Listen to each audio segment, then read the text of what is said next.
إيماني لفظي قرآني وسلوكي أدب ربي رباني وسلوكي أدب ربي رباني. هذا الفيديو ردا على حلقة الدكتور باسم يوسف.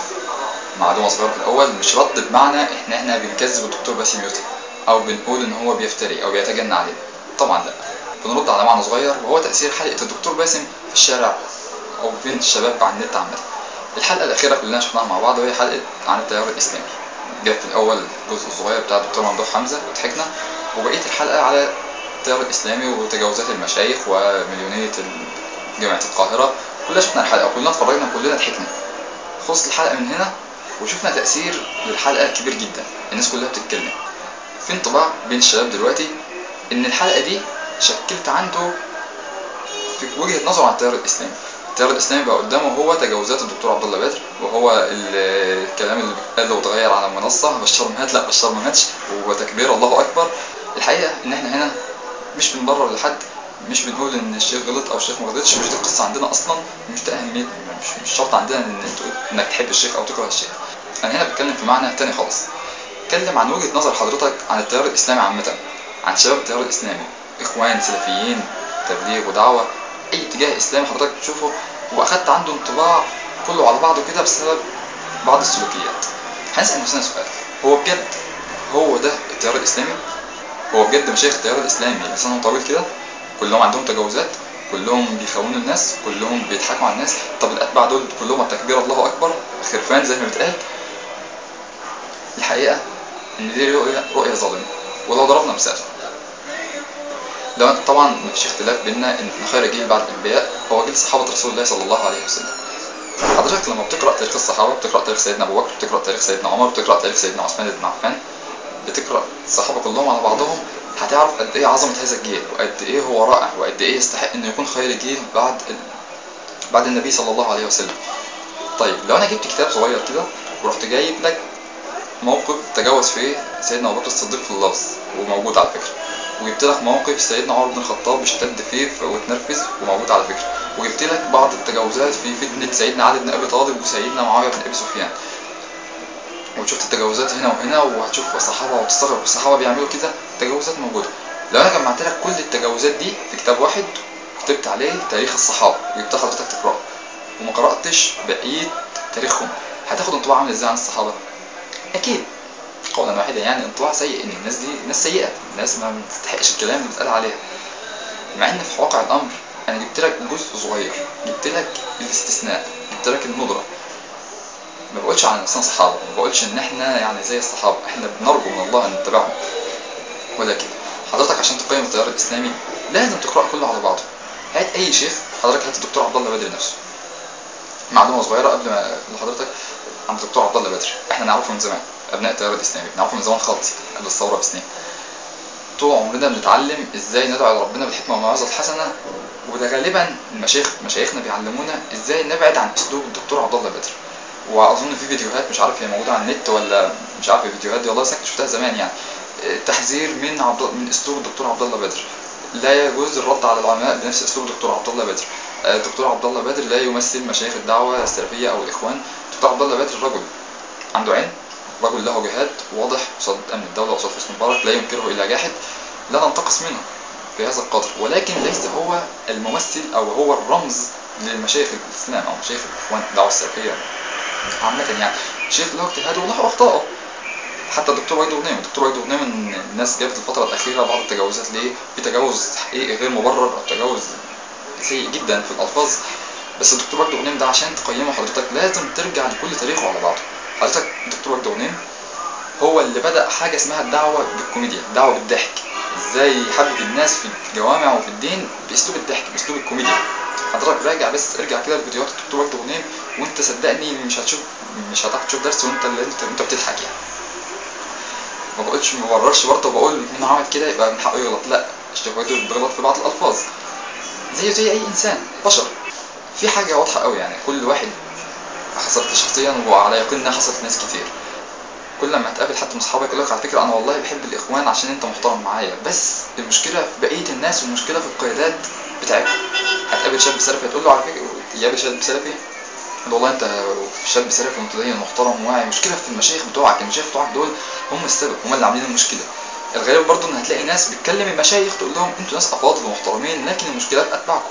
فالقصه كلها ان يكون انك شايف نموذج قدامك حي، صاحبك اخوك ابن عمك اللي معاك في العيله شايف اسلوب الى حد ما، شايف عند اسلوبه الى حد ما اسلوب راقي، اسلوب مهذب، انسان محترم مؤدب، عنده بعض التجاوزات لكن الاصل عنده ان هو محترم. لما حضرتك بتشوف حلقه بتاعت الدكتور باسم يوسف بتنكر الشخص اللي قدامك او تقول ان الشخص اللي قدامك ده هو الاستثناء، لكن اصل التيار الاسلامي متجاوز ولسانه طويل، وده حقك. الدكتور باسم اسلوبه مؤثر، التجميع اللي هو جابها الموقف من هنا وموقف من هنا وموقف من هنا وحطهم فوق بعض لازم تكون عندك وجهه النظر دي. فانا خايف من حاجه، انا ما يهمنيش قوي انك تحبني او تحب شيخ او تحب التيار الاسلامي، تحب الاخوان، تحب السلفيين، بس انا خايف من حاجه، ان حضرتك لما تشوف ان هم دول اللي بيمثلوا التيار الاسلامي وينطبع عنك انطباع ان سلوكهم سيء ولسانهم طويل، وفي نفس الوقت ما عندكش كيان تاني، ما عندكش مجموعه تانيه بتقول على نفسها احنا بنمثل التيار الاسلامي. ناس كتير بيبقوا مسلمين، الفكر الاسلامي كمنهج حياه مفيش حد غير التيارات الاسلاميه بتقول تدعي ان هي بتمثله، فانت لما الناس اللي بتدعي ان هي بتمثله تحط عليها بلوك اكس كده خلاص ما اسلوبهم وحش ودول فعلا عندهم خلل وعندهم، انت نفسك هتفتكر او هتظن ان الاسلام لا ده هو فيه شويه غلطات، ده هو المنهج ده غير صالح للاستخدام. بعض الناس وشفنا للاسف كتير على النت، شفنا ناس عافانا الله واياكم بيتجهوا للالحاد، بيبعدوا عن الدين كليا ويحملوا ذنب الحادهم ان سلوك سيء لمشايخ او لمسلمين في الشارع او لبعض التيار الاسلامي. الحقيقه ده قمه عدم المنطقيه وقمه عدم الانصاف. انت عشان كونت وجهه نظر غلط من الاول اساسا عن التيار الاسلامي، خدت التجاوزات وبنيت وجهه نظر غلط عليها ان هم كلهم متجاوزين، كلهم لسانهم طويل، كلهم بيطلعوا على التلفزيون يقول لك يا واد يا مؤمن وبتاع، وهذا التيار الاسلامي بيتجاوزوا. لكن حضرتك بتبني على اصلا تجاوزات رؤيه عامه عن التيار، فتترك التيار ثم ما تلاقيش تيار تاني يقول لك هو ده الدين، فتبعد عن الدين بالكليه وتشيل ذنبك لحد. اكيد وانت في الكليه رحت لعبت ماتش كوره مع اخوان او مع سلفيين، اول حاجه بتعملها قبل ما تبدا ماتش الكوره هتلاقي ناس مجمعاك وتقف دايره ويقول لك يلا يا اخوانا نجدد النيه نعمل تعارف، يذكر بقول السيده عائشه ما تمتع الفجار بشيء الا وتمتع به الابرار وزادوا عليه تقوى الله.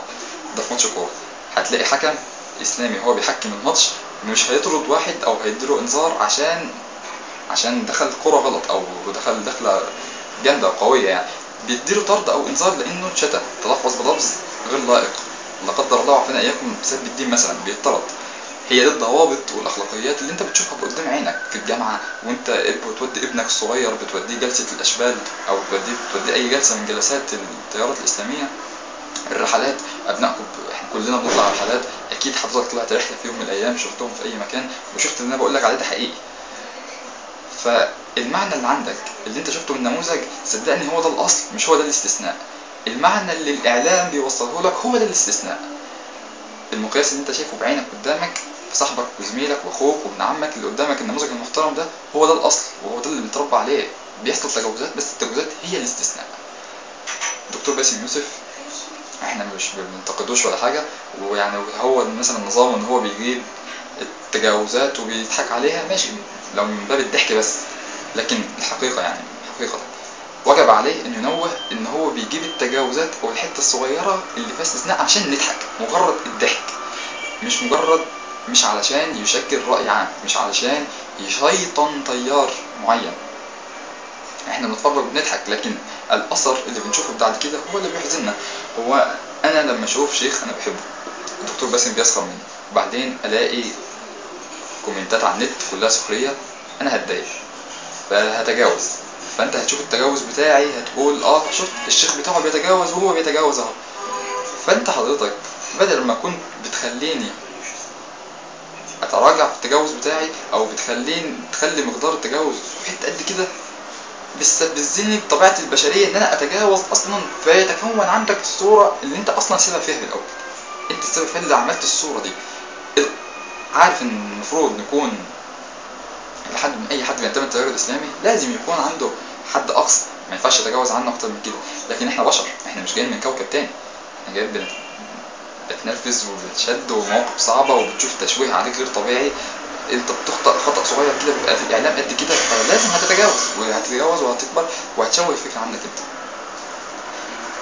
مش عايز ابرر، مش عايز ادافع عن اشخاص، مش عايز ادافع عن جماعه، مش عايز ادافع عن حزب. انا خايف عليك انت صدقني ان تاخد فكره عامه عن هم اصحاب المنهج الاسلامي كده. قولوا قولي هذا واستغفر الله العظيم لي ولكم وجزاكم الله خير.